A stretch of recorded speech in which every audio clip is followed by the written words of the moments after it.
there's nothing like cracking that cellophane and pulling that record out. It just smells great.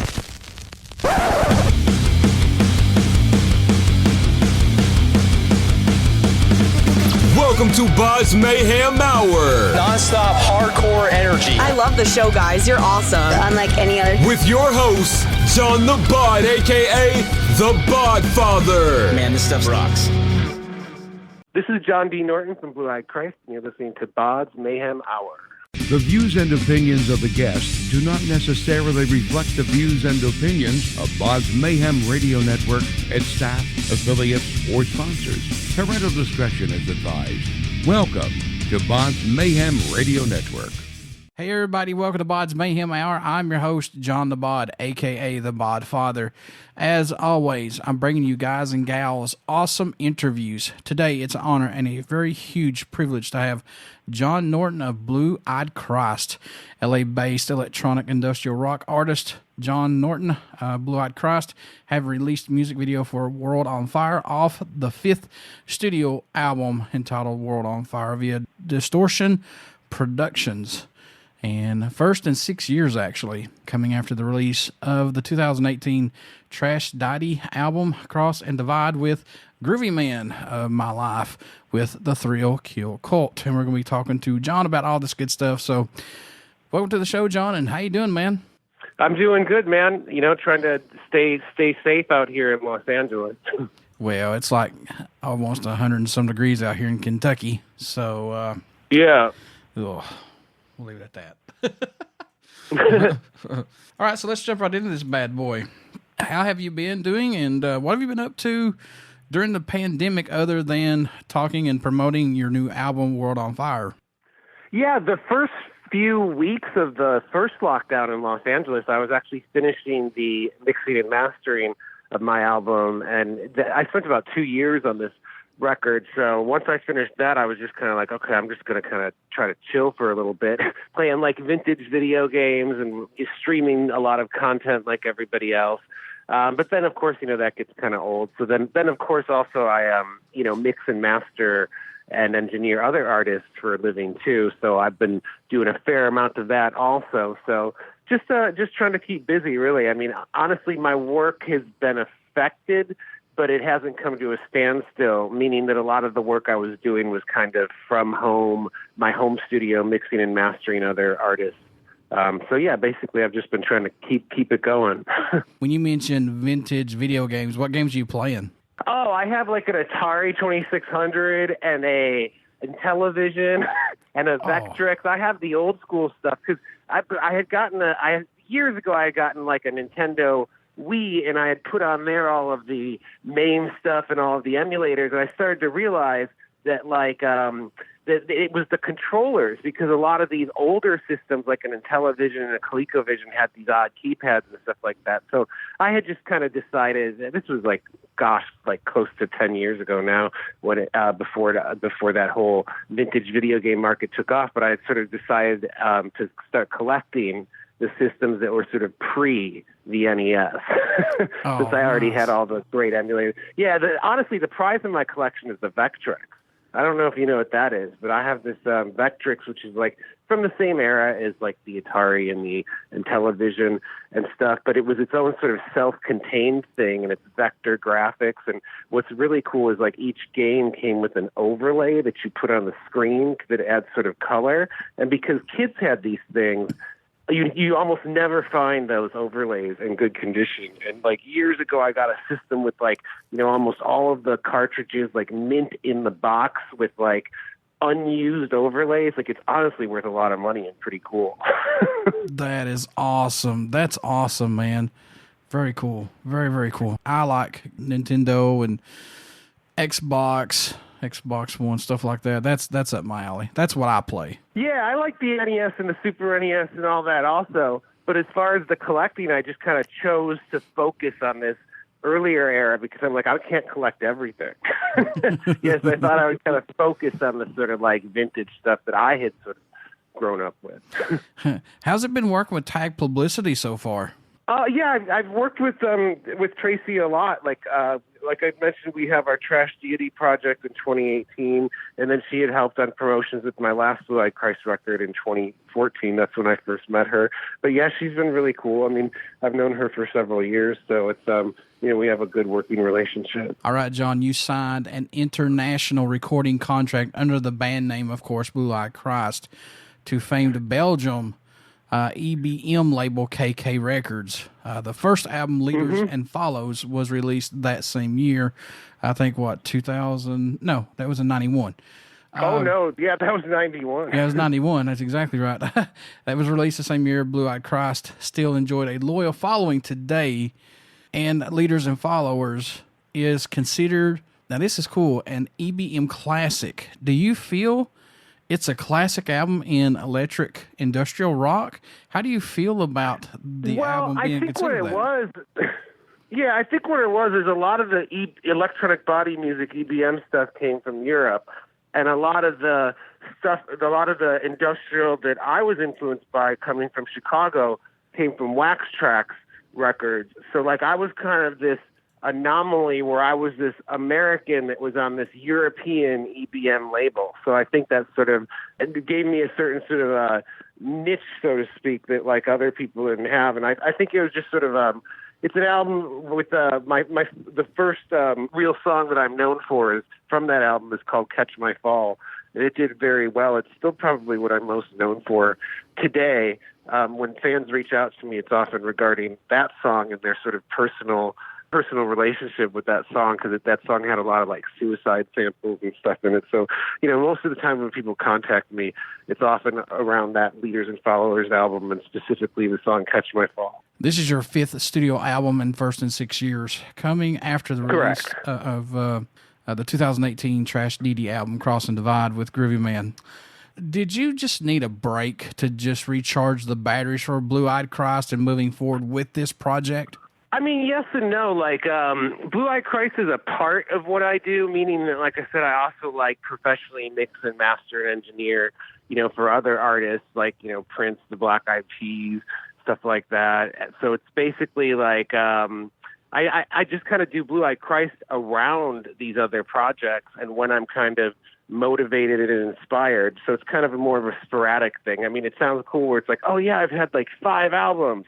But it's 5 albums since like 1991, so they're usually quite spaced out, But yeah, so that's basically it's just kind of when I feel motivated, and I think I really, really felt very motivated to do a new Blue Eyed Christ album, and not only that, but to do something, along more of the political nature that was a lot of my first album. That way, that's why I think that the World on Fire, the new album, is a really cool mix of everything that I've done, meaning it sort of echoes back to a lot of the political stuff I did on my first album, but then also incorporates a lot of the more sort of like introspective, relationship-oriented stuff that I'm known for too. So, yeah, basically, I think that answers it. So pretty much you're going back to your roots.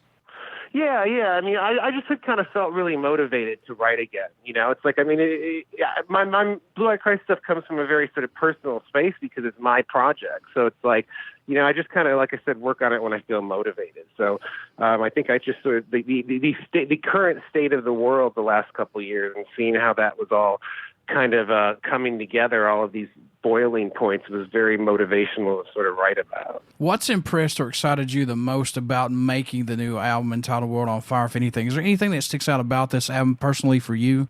I mean, it's honestly, it's so cliche because every artist does that, but it's one of my favorite albums just because I feel like it really tells a good story and kind of encompasses a lot. It's kind of like the culmination of a lot of things that I've done on my other albums. Yeah, I mean, it's just that was basically. Any tracks standing out more to you than any right now on the album? I know it must change every time that you listen to it. I know these are your babies, but are there any that stick out for you possibly? Yeah, for sure. I mean, obviously, I really am proud of the whole album, but I really like the song America H. I was pushing that. That's one of my favorites. I think it's got really strong melodies with the female vocals and stuff, and I really love the statement that's making. It's making the kind of comment about like it's sort of about trying to sift through all the noise and make sense of reality. because if you watch like say Fox News or you watch CNN, your perspectives of reality are very different. Kind of making the comment about that. I also think that the title track "World on Fire" was really cool because of the features, and that's also like the only song that's really. Actually, I take that back. A couple songs were co-writes, but Mia Fisher and I co-wrote that song together. She was the vocalist for Lords of Acid for a while, the lead vocalist, and So that song's kind of special to me because it's got her, me, and Enesh XKMFDM all singing vocals at the same time. So it's pretty cool having all three of us kind of on that. How crazy is it that this album is actually coming out during a crazy pandemic and plus all this political BS that we're going through? It kind of like it was meant to be in a way. Oh, yeah, man. That's what I keep saying is it's very, like, prophetic because, this album was written over the last couple of years. It wasn't like just like, oh, we have a pandemic, I'm going to write this album. Even songs like I have a song on there called Take It to the Streets. And that has a whole new meaning since George Floyd and all that kind of stuff. It's like a violent protest song, So it's like it's just so odd. It actually has made me very aware of how the meaning of your songs and the meaning of your art can change and morph over time. Meaning, like the intention that I had, it becomes a whole different thing when you take it where society's at right now. When you look at it through the context of the lens of today, the songs have actually that much more meaning. That's why I really, really wanted to get this out. Like, that was my main thing. It's like, okay, the record's pretty much done. I want to get this out. Like, now is the time to get this out. And I do actually feel like this album has really been resonating very well with my fans and with my audience because I think it's making comments on things that we can kind of all relate to. And the other side of it too is I was very careful not to sort of like timestamp it or put a bunch of Trump samples on there. Like, I wasn't trying to do a like anti-Trump album or something. I was just trying to comment on the world situation we're kind of in, that we're going through, like all these kind of crazy changes and stuff like that. But even the face mask, on the cover, it's like that wasn't the comment of the pandemic at all. It was just sort of coincidence. Are there any tracks that didn't make this album that you may want to put on a Blue Eyed Christ album down the road, or no, just start all over again? Yes and no in the sense of music tracks, but not anything that I really have like great lyrics for or something. Meaning that the way I usually work with Blue Eyed Christ is I'll do the music first. So I'll have like, a lot of tracks to choose from, like 20, 30, 40, 50, because I'm always writing tracks. And some of those will end up being with Groovie Mann for Trash Deity, like, I'll give him a bunch of tracks, and then the ones that he like feels represent Trash Deity in our sound, he'll write to. So I always have leftover tracks that I want to revisit, but I don't think that I had much stuff many songs that had vocals or lyrics recorded that I would release later. But I do have, over the years, handfuls of like cool songs that never made it onto albums that at some point I'll end up releasing. Was it hard to choose between the current set of songs?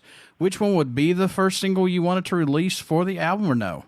I mean, not really, because I really when you talk about like the singles and the focus tracks kind of thing, it's like you don't just go, okay, this is my favorite song. You go, okay, what's going to be sort of accessible or something that people will get easily, because it's like people might not give it more than 30 seconds or a minute or two or something like that. So there's the handful of songs that kind of fit that sort of more sort of accessible element. So out of those, I just kind of end up picking the ones that I like best. I knew all along that the title track, World on Fire, would end up being one of the main focus tracks because it does have the features of Mia Fisher and Enesh, and it's an up-tempo club electronic track that's very easy to get. So, you know what I mean? That's like a very easy, obvious sell. It's like up-tempo, club, great features, great hook.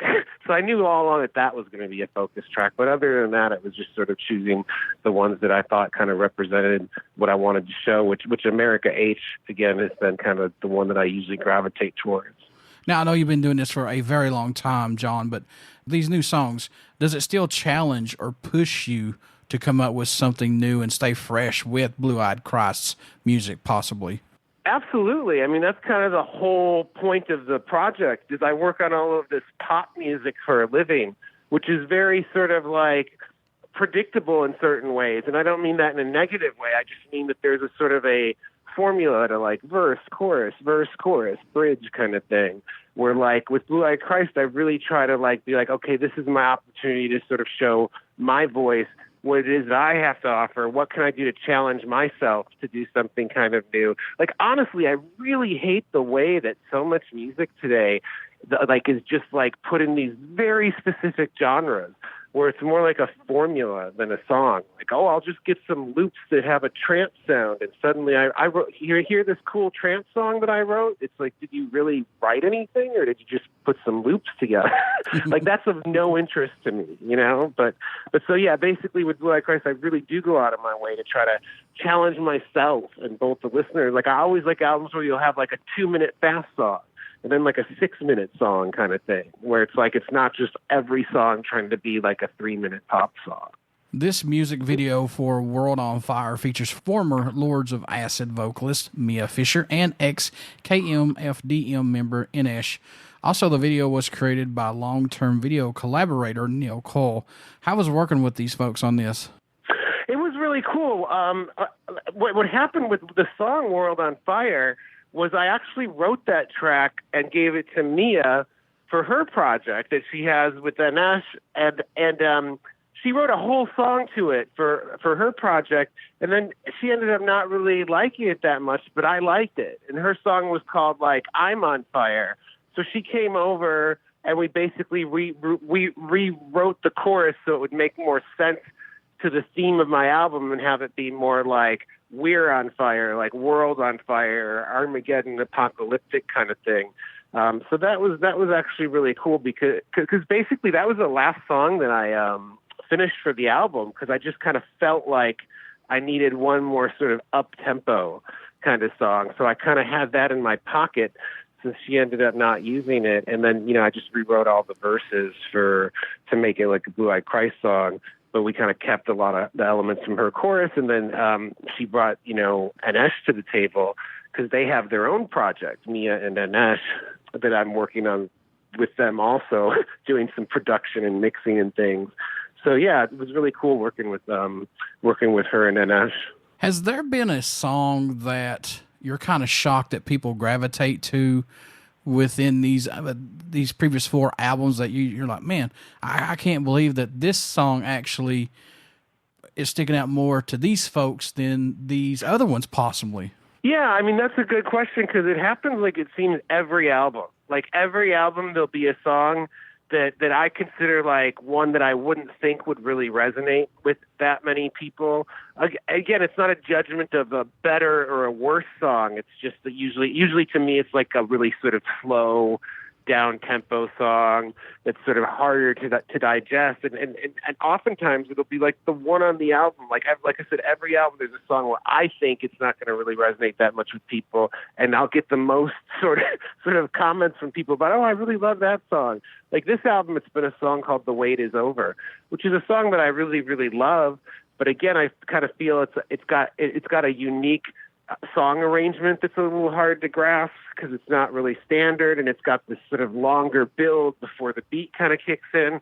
So just with all those things, I didn't think it was going to be something that in today's market would really resonate, but that seems to be the one off of this album that seems to be the wild card. But yeah, every album will have its wild card. Now you produce World on Fire, correct? Yeah. Oh yeah, I do pretty much everything. I mean, I have some guest musicians and stuff like that, and some guest collaborators like Mia and a couple other people who've done some writing on some of the songs. But generally speaking, it's like my project where I like kind of mix, master, produce everything, do the vocals. Do you like having the freedom and control to produce your own stuff, or would you eventually down the road? Oh yeah. No, I really love that. That's the whole point. You know, I mean, that's how I got into sort of mixing and producing for other artists, is I kind of had always done that for myself. And yeah, I mean, for me, a lot of people really love the idea of a band, And I do really miss that, especially in the sense of like trying to do a tour or something like that, where it's like a gang of like 4 or 5 people and you're all kind of in this together. But it seems like that with bands, it's a lot of compromises where nobody's really happy. It's but honestly, the different personalities kind of coming together is always what makes that band interesting. But for me, I'm saying personally, I enjoy being able to play somebody. It's an artistic expression. I enjoy being able to play somebody a song and being like, this is my vision. This is my baby. And, this is how I want it to be. So I guess I'm fortunate in the sense that I have the skills to be able to produce and mix and master to see through my visions. But yeah, I really actually enjoy producing my own stuff as well as producing other artists too.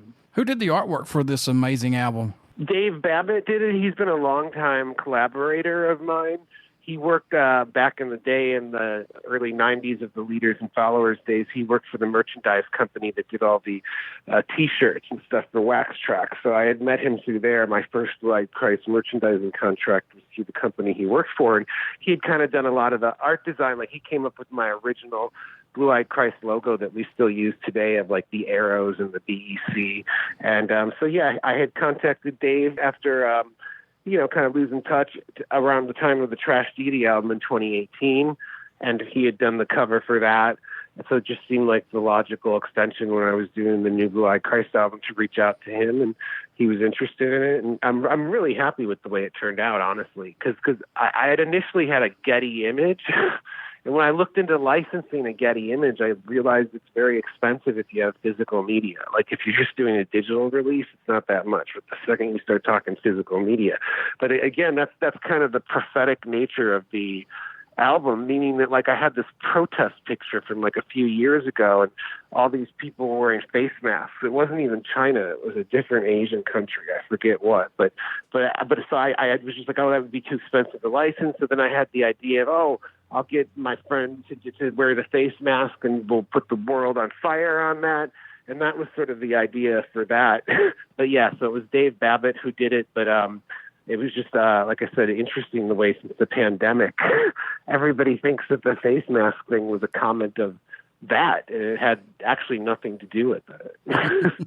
What do you hope everyone takes away, or message you hope they hear while listening to any of Blue-Eyed Christ's music in general, or anything that you have out there, man? Well, it's interesting. Me as a songwriter, I always do most of my songs with a lot of sort of double entendre, meaning they can be sort of interpreted in several different ways. So it's always interesting to me when people talk to me about my songs, because it kind of tells me more about them, what their interpretation is of it.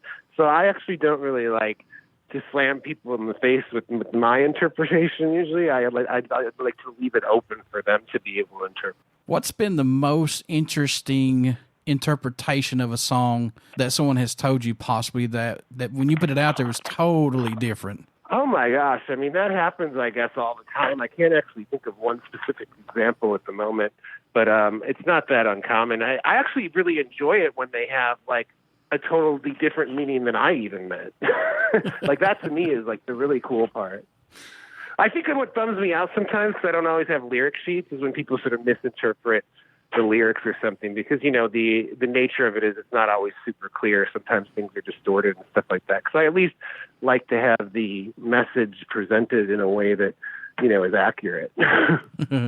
What made you want to become a musician, John? What was that spark for you, possibly, if you can recall? I think honestly it was. I've always been very passionate about music, and when I was in 6th grade, I got my dad to take me to see Duran Duran. So that was like my first concert. And it was a big stadium. It was a 7 in the Ragged Tiger tour. And so it was just the overwhelming power of seeing like this room full of like girls just going crazy to these like, idols on stage, and it was just, that I think honestly, Nick Rhodes, the synthesizer keyboard programmer, it was a very powerful image with him up there with the Fairlight that was like a very expensive new sampler and all that. So I was like, that's kind of what got me into it initially. But again, the passion for music was always there. I mean, my first 3 concerts were like Duran Duran, then Prince, and then Depeche Mode, and I'm massive fans of all 3 of those still today. Nice bands too, really nice bands. I know. I'm really glad that like I got to see those artists at like the peak of their career, because like I said, again, I was very young, so it took some convincing of me getting my dad, who wasn't really into music per se, to take me to those shows. Now, we know everybody's in quarantine just about, but everybody's getting back out there.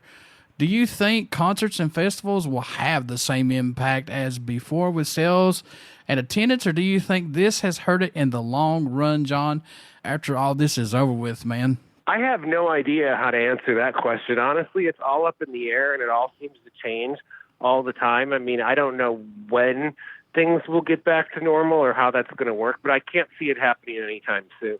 Yeah. I do think it's overly optimistic, some of these artists that are sort of rebooking their shows for early next year. I can't imagine that that's really going to happen. At the same time, I don't think we're going to be like this forever. I think at some point, things will be able to get back to normal. But, as of the date that we're talking, we're still in the sort of like, I mean, we had reopened up and it kind of failed. And out here in Los Angeles, we're re-locking down. So, I mean, I don't really know when anything will get back to normal, but I hope at some point it does. I mean, a good part of what I do for a living is putting together these big tours and shows like the Backstreet Boys, and we had just done the Whitney Houston hologram tour that like got, canceled because of the pandemic. They had to like cancel the last few weeks of that and just the first leg of that. So yeah, I hope I try to keep my eye on that, because it's a fair amount of what I do. But I can't see it coming back anytime soon. What do you think? I want to say that when it comes back, it'll come back full force. But I don't know how set rules are going to be. You know what I'm saying? I don't know if it's going to be, oh, yeah, let's just go back without any restrictions, but they're going to be. You know that. Oh, yeah. I mean, there has to be. I mean, initially, yeah. I mean, I think it'll be a very slow process. I think the first things that'll come back will be the sort of smaller local clubs and local bands and stuff like that. I mean, I think it'll be a while before you see people getting in buses and touring and doing all that again. But so, yeah, I think it'll be a gradual process. I've seen some interesting things, like Local H from Chicago. They just did one of those drive-in shows, like a drive-in concert. I like those ideas. Yeah. I like the innovativeness, actually, that the pandemic has caused. If there's one thing you can kind of see from this, it's sort of the resourcefulness of people and their idea, people trying to come up with interesting ideas of how can we, do things still. I think that streaming is at their fingertips. I think you guys could knock this out of the ballpark if it's done right. I don't know, though, man. I mean, it's a very different experience. I mean, I've actually personally been enjoying a lot of the live streams and stuff, but I certainly don't feel like that's like a replacement for actually the communal event of sharing a concert together live. Sure. Yeah, I get that. What's ambitious to me is I'll see like some of these people trying to like sell you these events for like $20, $30, like it's a show, and it's not even a live show. It's more like, hey, you can access my streaming thing. It's like I can access on Netflix 1 million streaming concerts. Like why do I want to pay like $20 or $30? It's just that's just bizarre to me. People thinking that you could get like tons of money and it's not even a live thing. If it's live, it actually makes more sense, where it feels like it's a communal thing. But it's basically an expensive pay-per-view, or not a pay-per-view, but expensive just a rental stream. But yeah, I don't know. I don't think that the streaming will substitute long term. I mean, it's fun and it's cool, but it's not a replacement. I seen one of the coolest live streams, and the band did 2 of them. It was the Dropkick Murphys. They did 2 live streams, one from Fenway Park in Boston at that Boston Red Sox baseball field, which is phenomenal. And they did another live show, and they knocked it out of the ballpark. I'm a huge Dropkick Murphys fan anyway, but it was awesome. I loved it as a fan. Yeah, that's cool. But did you feel, though, like as fulfilled as if you would be there, though? I mean, wouldn't it have been a different experience to see them at your local club venue, and the loudness and the, being around, and especially a show like that where you have, I mean, legally you probably don't have pits much these days, but back in the day, those kind of shows, had a lot of audience interaction, we'll say. Yeah, I see where you're coming from. You don't get that live action right there in the now type deal. I see what you're saying. Yeah, and honestly, it's the communal thing of being around other like-minded individuals that are fans of this thing that brought you together. You know, I think I think humans, honestly, that's why I say at some point I think things will get back to normal, because by nature, humans are like social beings. Like, they don't want to be like isolated and alone. Now, I don't think it'll be back to normal for a while. I don't think, at least in America, we're heading in a very awesome direction as far as taking care of this virus. But I do think at a certain point there will be solutions, whether it's in the form of vaccines or whatever. But yeah, that's its whole other story, meaning, like, you know, who wants to take the first vaccine? Yeah. Like, you know, it's like those things usually take years of testing to be, you know, certified safe. Mm-hmm. Agreed. Is there a country that stands out or shocks you, John, that Blue Eyed Christ gets support from, or your music even gets played in possibly? And I know you guys have played all over the place, but is there anything out there that shocks you maybe? Yeah, actually there is. I think because of my first album, I had this weird sort of worldwide fan base. It's not really like huge per se, but it's weird, the different pockets. Like I think that owner of KK Records, what he was doing was he was in Belgium, and he was licensing out, you know, the record to in very small amounts to different places any place that would kind of take it. Because I'm in America, and my record was released through Cargo in America. Anyway, my point is, somehow he must have gotten some records in Brazil. I had a fair amount of like Brazil Blue Eyed Christ fans still that I hear from. Like, the Europe always makes sense to me, because the German is very the sort of EBM, industrial electronic body music, and Belgium and Germany and all of that is known for that. So that's never surprising. And that's, you know, where my biggest fan base is. But the Brazil was a bit unexpected. Folks, you want to get out and pick up Blue Eyed Christ's new album, World on Fire, via Distortion Productions, and it's their first in 6 years. So please get out and pick this album up. So, John, how can folks stay in touch with you, buy some merchandise, all this good stuff? How can you do that, good sir? Best to stay in touch with me on Facebook. I do have an Instagram, but either my personal Facebook or the Blue Eyed Christ Facebook I'm pretty active on. I mean, again, I'm on all the social media as far as Instagram and Twitter and stuff, but frankly, I'm just not that active on it. I'm in the process of doing my website, which is for me as a producer and engineer, as well as my projects like Blue Eyed Christ and Trash Deity. So I'll eventually be selling merch on that. But honestly, I've just been selling leftover merch that I have to people who just kind of contact me via Facebook for now. And the album is, of course, on Distortion Productions. For people who still like physical media, there are physical CDs. You can buy that at their website or on my Blue Eyed Christ Bandcamp. We also sell the physical CDs. So yeah, I think I'll probably end up putting some merch on Bandcamp and stuff too. I think Bandcamp seems to be pretty good these days for a lot of the industrial people. And before I let you go, good sir, would you care to do a promo for my show? Sure. This is John D. Norten from Blue Eyed Christ, and you're listening to BODS Mayhem Hour. Everybody stick around. We got some great stuff coming up.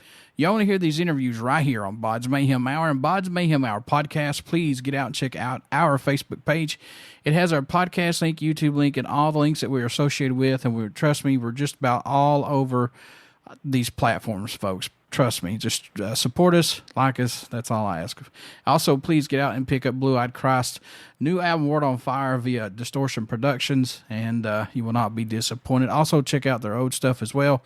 John, thank you so much for being on the show, and I wish you nothing but the best of luck, my man. Awesome, man. Thanks for having me.